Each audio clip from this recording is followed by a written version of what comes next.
2026 is a year of important anniversaries.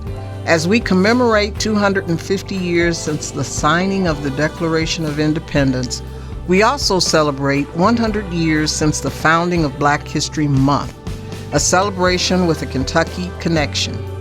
It was Dr. Carter G. Woodson, a graduate of Berea College, who established Negro History Week in 1926. 50 years later, February was formally recognized as Black History Month. Then and now, African Americans play a central role in the continuing journey to form a more perfect union. Since Kentucky's founding in 1792, African Americans have shaped important debates over citizenship, civil rights, and the meaning of freedom. Although the Commonwealth's 1792 Constitution did not recognize the basic humanity of African Americans, Black Kentuckians pressed for equality in various ways. Some enslaved people became runaways and fled oppressive conditions. Others acquired knowledge and skills that they later used in the pursuit of freedom. Frank McWhorter, for example, was an enslaved man brought to Pulaski County in 1795. He learned how to manufacture saltpeter, purchased his own freedom, and later purchased the freedom of 16 family members. By the time of the Civil War, thousands of Black Kentuckians followed Frank McWhorter's lead by forging their own freedom. Thousands resisted slavery by enlisting in the Union Army at places like Camp Nelson in Jessamine County, one of the largest recruiting grounds for Black soldiers in the nation. Through these acts of resistance, African Americans moved the nation one step closer to living up to its founding ideals of 1776. After the Civil War and passage of the 13th, 14th, and 15th Amendments and the rise of Jim Crow, Black Kentuckians took full advantage of new political and economic opportunities despite the rise of segregation and other forms of discrimination.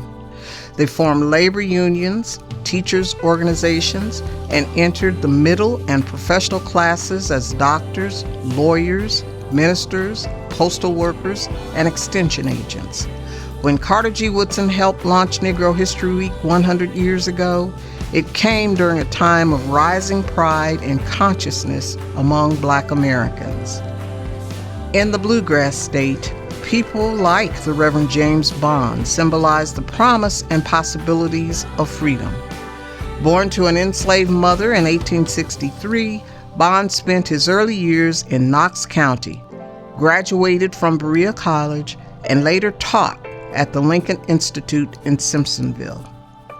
A respected minister, Bond also served as director of the Kentucky Commission on Interracial Cooperation and as the secretary of the state colored YMCA.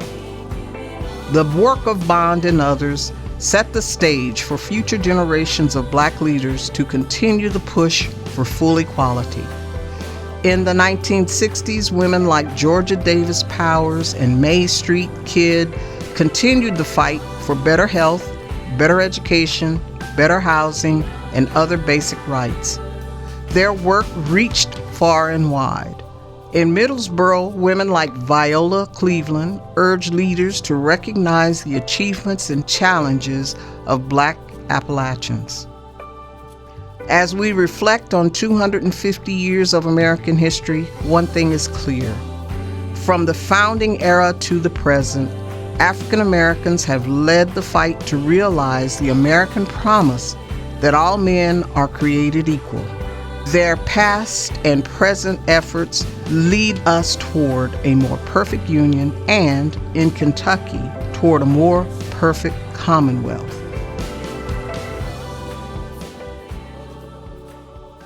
The question is, where are we today?